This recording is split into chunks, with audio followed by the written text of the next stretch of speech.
Good afternoon. Good afternoon. Today is the 28th of November, and it's a very cold and bitter weekend start for us all in the Midlands. How you doing, Lakhi Singh? Very well, thank you. Lakhi Singh, the property fixer, is here to Indeed, help he you is. repair every way, shape, and form. I'm Adnan Pasha from LPA Properties, property fixer Lakhi Singh. How's your start to the weekend, mate, so far? Well, been working on a couple of very exclusive deals in central London. So I think we decided to make the topic today, what the top 5 strategies for dealing with the off-market properties, controlling them, selling them effectively and making a profit. Indeed, and that's what I was just coming out to right now. So obviously, after our discussion that we've been having throughout the whole week, we thought we'll change it up a bit for all the listeners out there who are, let's say, struggling to source properties in the prime central London market. And we are pretty much, well, let's say you are pretty much the expert right now as you're located in Mayfair. So the topic is how to source off-market properties in prime central London. And you're going to share with us your top 5 strategies and how to find the buyers in this current pandemic as well. So please share with us your top 5 strategies to source these off-market properties. Okay, so it's very simple. I think why don't you tell the viewers a little bit about what LPA Properties does, so they got a bit of an intro, and when you're launching, so they can also see the bigger picture of what we do as a property organization. And then I'll get all my notes ready. I'm just opening up Facebook as well, and I think we've got a few people saying hello in a second as well. So tell us a bit more about LPA Properties as a host, so that people can see really what services you provide as an estate agency. Perfect. Right. So just for to let the viewers and the listeners know, or not viewers really, but LPA Properties are a UK-wide property estate agency. So we don't just deal with central London; we deal with throughout the actual country.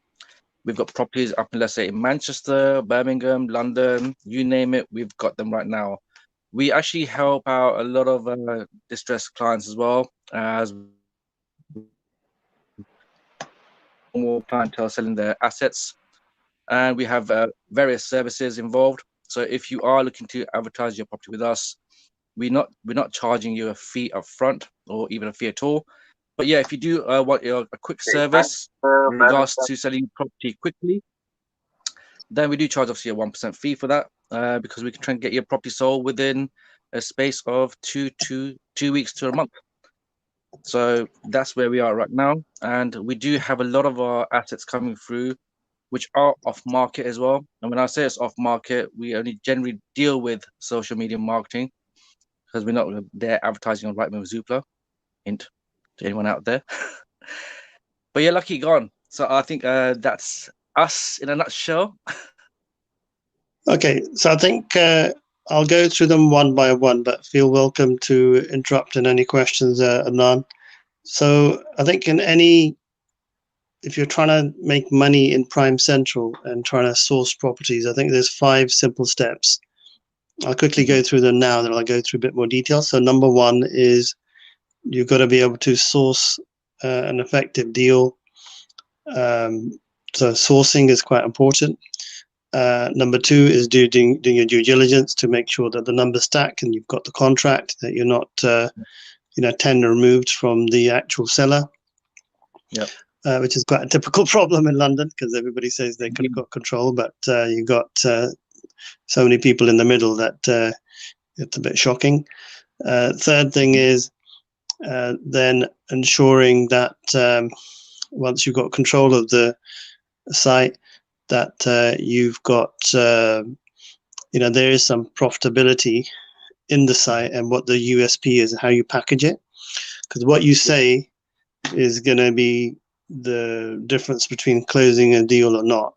So if you under promise or over promise, what the perception of people is. So if you don't meet the criteria of the buyer, but you're just randomly putting properties out, you're not really going to get any sales. And we are talking about off market here, so you're not really putting them out or listing them everywhere because it's going to be done privately. So the third thing is really knowing how to package up the deal in a way that's going to create the right interest in with private buyers. Then the fourth thing is having access to a pool of buyers that can deliver rather than talk, because a lot of people say I've got the cash, but they may be 3 removed from the person with the cash to purchase. So having the source of buyers. So just remind me of each point actually as we go through. But the fourth one is actually sourcing the buyers. And the fifth one is actually then closing the deal and ensuring that you've got your commissions agreed and that the parties that can do the deal that they deliver, and that and they can meet the timescales. So those are the sort of 5 overall points that anybody trying to get into off-market sales for high-end properties in prime central London.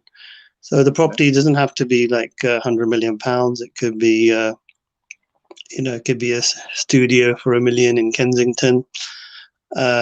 It could be a very prestigious building, a hotel or something in top end of town. So if you're controlling these properties privately, whether it's a development site or anything else, then you're on to a winner. Okay, but let's start with the first question, Lakhi. So the first question for you is, how do you source an off-market property? Okay, it's there's I would say probably about 50 different strategies to source off-market properties, and I think to keep it simple, I'm going to give maybe 5 or 10 key things that you need to do to source them. So number one, sitting in Mayfair and being accessible and being known to be in the property industry is a good start.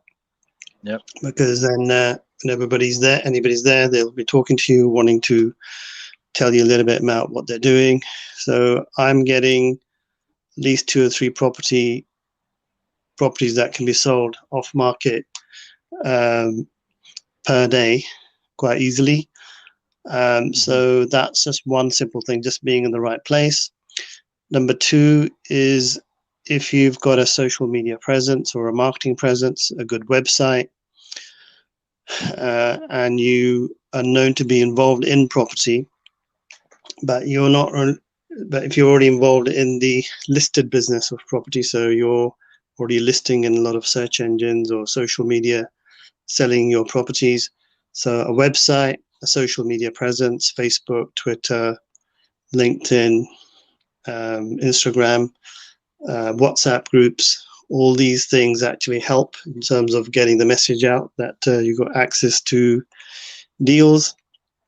I mean, having social media website is probably more for listed stuff that's actually on the internet, not necessarily for off market, but it does help if you're trying to do off market stuff, because if you're listing lots of things, there's certain things people wouldn't really want to be listed, but they'll be happy to talk to you about them. So we've got, so with Adnan, obviously you're doing a lot of the listed stuff. That's really helps.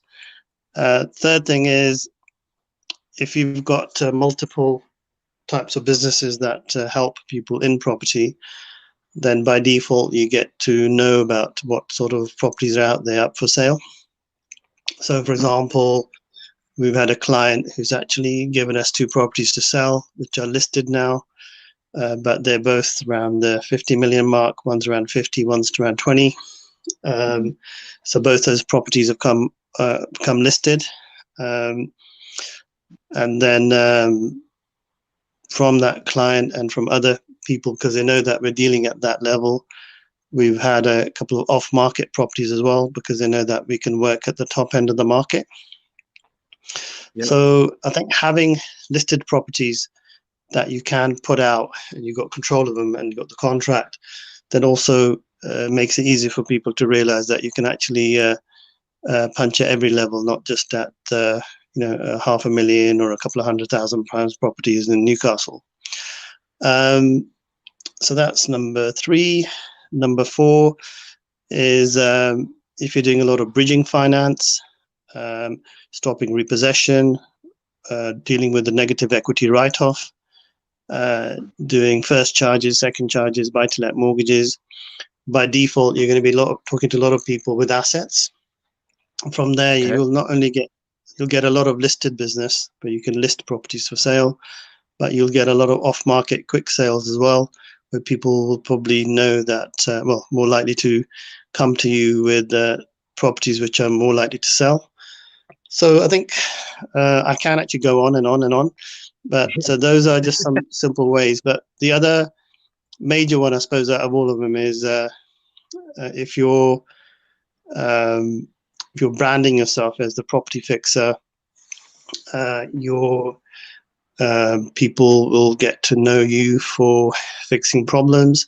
So they'll be expecting you to have at least 50 or 60 billionaires on your books who would want to buy properties, and I certainly have that capability. Yeah. Ching, so ching. basically, in your well, you have got it because we've got the list. So basically, in a nutshell, networking is very key in this sort of market that you're saying right now, in the prime central London market. Networking with financial providers, solicitors, and other sources out there is key, in your opinion. Yeah, I think having, being known as the go-to person in property is a good start, and then having a network. I think when it comes to off market, it's not what you know, it's who you know, and it all comes down to trust. So it's solicitors and accountants and estate agents, and I've got a knack of actually knowing all of them. And my objective is to really get to be the go-to guy for anything that moves in Mayfair at all, and actually have a system in place where we can effectively manage, control, and then sell the property very quickly, but to have a very refined process to be able to do that.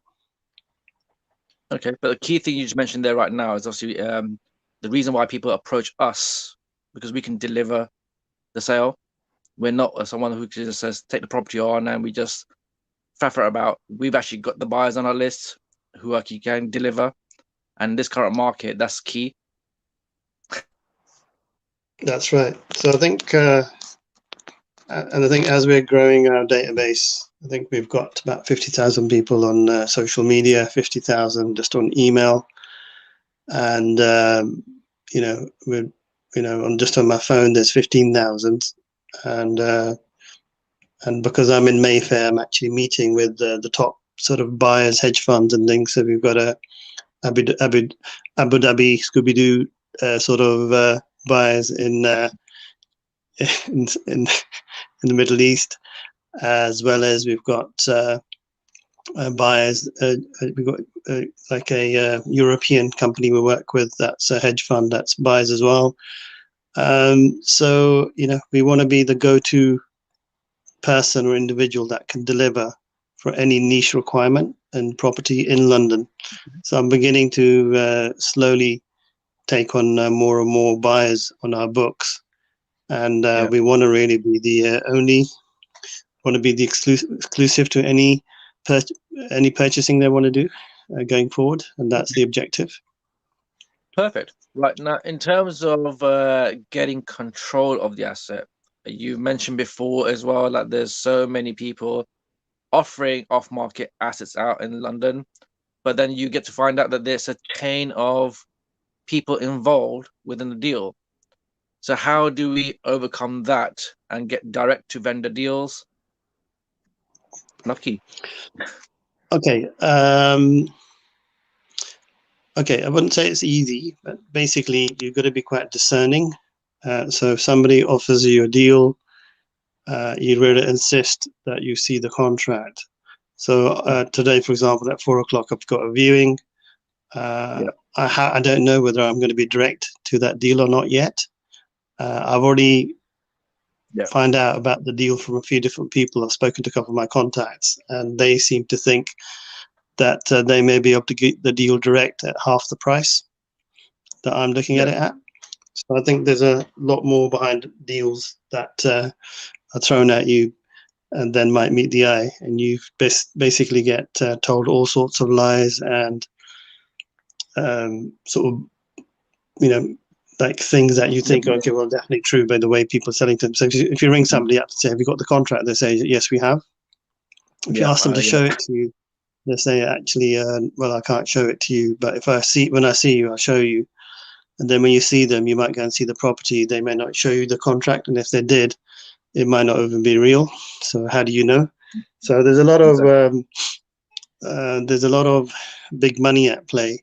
So there's a lot of deception as well, unfortunately. So after a while, once you've seen all the tricks in the book, it can't really be sharp enough in Mayfair, to be honest.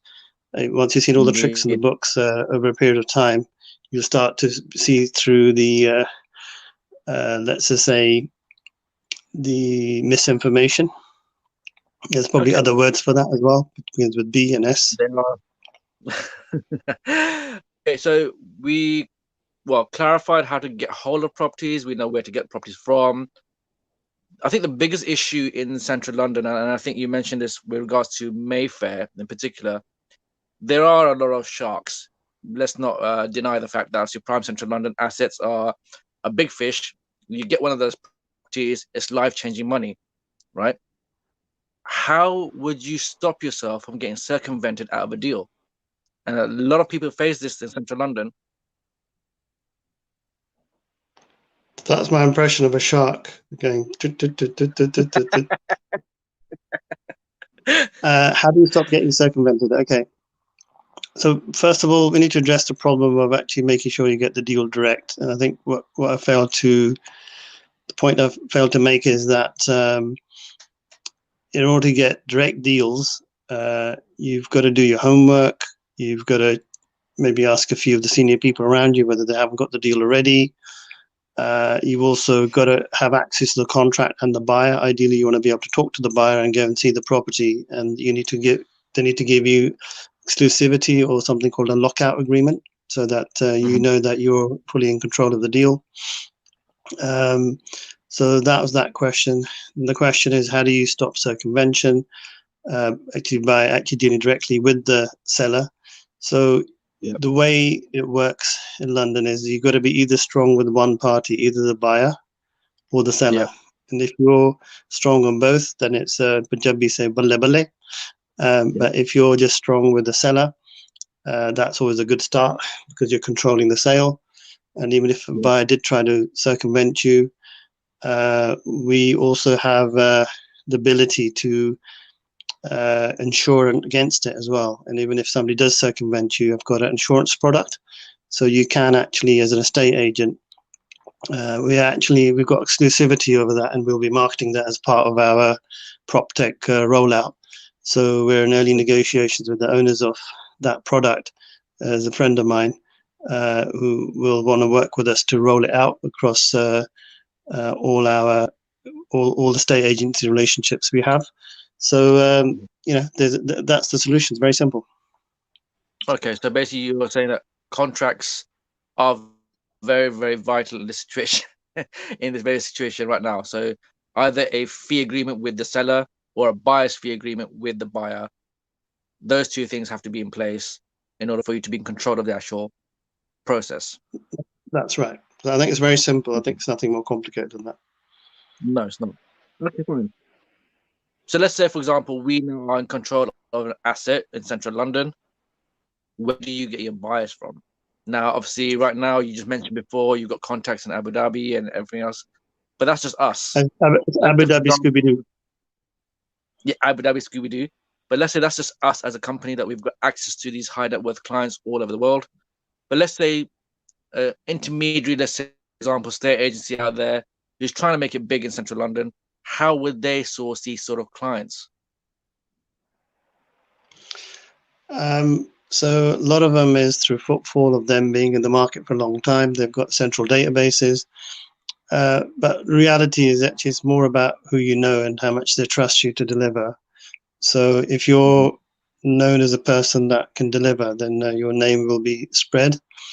So if you've got the tools, if you've got the right solicitors, you've got the right mechanism, got the understanding of technical things about the sources of funds and where they've come from and how you can get them in to be able to close a deal. You know the top 5 or 6 law firms that actually help to transact with a high, this is a high priced ticket item, and having the indemnities in place to be able to do that. So I think after a while, the more you do, the easier it is. So I'm sort of 24/7 basically, and making sure that I'm on everything that moves in London. So from lettings to sales to anything really. So I'm always up for going and doing the viewings and actually knowing what's happened on the top end deals. So I've got pretty much a full-time driver who's with me, who literally sees something, but literally picks me up, and we just go down and see the properties. If I can't, then I'll get him to go down and at least meet with the seller and just do a check and maybe take pictures and do video viewing. So it's all very, very exciting. Sorry? Is the driver the Rolls-Royce Phantom that you drove last time? Yeah, Rolls-Royce Ghost, actually, yeah. Yeah. That was quite an interesting experience. It just felt like I wasn't really driving anything. It just felt like we were hovering. It's kind of strange. Okay, now, so let's say we've got the contracts covered, we've got the actual buyers, how to source the buyers. But let's say I could come to you right now and I say, look, my name is Prince Abdullahi, whatever, from Uzbekistan, and I want to buy a high net worth value property in London. How can you verify that individual? I think that's a very key sort of question we need to ask. How do you actually verify these buyers? Okay, it's quite simple. It's a bit like checking out a local builder, isn't it? You just want to know what sort of past transactions they've done. Maybe get an idea of their assets and liabilities if they're willing to give it. Third is show proof of funds through their solicitors, confirmation from, and you'll actually know really who the solicitors are and about how strong they are based upon just picking up the phone to a couple of people. So I think the validation, ideally what happens is that the more deals you do, the quicker you can do deals, because you get to know who's actually got the genuine funds or not. And after a while, out of 100 people that you were talking to, there'll be 10 or 20 which will be the ones that we go to first, because you know how they've acted or conducted themselves on transactions which required speed and due diligence and a quick note. So I think that's how that's how it would be done. Okay, perfect. Now, this is not on the question list itself, but this is something that's coming up in my head right now, because this is what I'm experiencing from a lot of our cash buyers who are from overseas, and they are obviously evaluating the UK market right now. They know what's happening within the UK and what's going to potentially happen. So let's say we're getting, offers in a lot lower than anticipated. Now, in terms of, let's say, the properties being given from the seller, a seller has their own benchmark for a property. We're getting offers in for a lower value. How would you sort of meet in the middle and close that deal for the seller to benefit them? I think you've got to be quite strategic in how you think and how you act with both the seller. It's almost like a desi matchmaking service. The boy might be about 6'5" and the girl may be 4'8", but reality is that if love is in the air, it's meant to happen. It will happen, if that makes sense. So you just got to sell the benefits. The boy's got wonderful personality. He's tall and he's handsome, and then the girl, she's very lovely and bubbly, so she more than makes up for her height. And once you just match them up together and have the enthusiasm, somehow you can make these deals happen. So joking aside, I think you really got to know how to talk to the seller and the buyer, understand their psyche. As you've seen with a few buyers that sellers have actually been working with you on, a lot of it is about how you talk to the seller and get an understanding of really what their issues are and really what they're trying to achieve in the deal. So I'm pretty confident that I can match the two up in a way that you get the perfect storm. And I think the toughest part is normally understanding the seller's psyche first, if you understand what they want. And then if you can get the buyer to come close to what they want, then there's always a bit of maneuverability in closing a deal. Fantastic. Okay. Well, there you go. There you have it, people. Those who are listening right now, those are top five strategies from Lakhi Singh, the property fixer. 5 strategies. So please, if you've taken notes, and if you are a property sourcer out there and you're struggling to sell your high net worth asset, get in touch with Lakhi. I'm pretty sure we've got all the buyers on our books that can help you shift those big assets in central London. Lakhi, thank you very much for your time, my friend. Have a lovely weekend. Have a lovely weekend for all the listeners out there. And it is going to be goodbye from me. Take care, guys. Okay, thank you, Adnan, for that. Your hosting skills are becoming better and better. I think VJ Sal's actually got competition now. No. He's still the king. Just need to throw a few bad jokes in, and I think you could be well in there. You know that. Well, we'll see. Thank you, Lakhi. Okay. Thanks for that, mate. Thank you very much. Take care, guys. Yeah. Bye for now. Bye-bye. Bye-bye.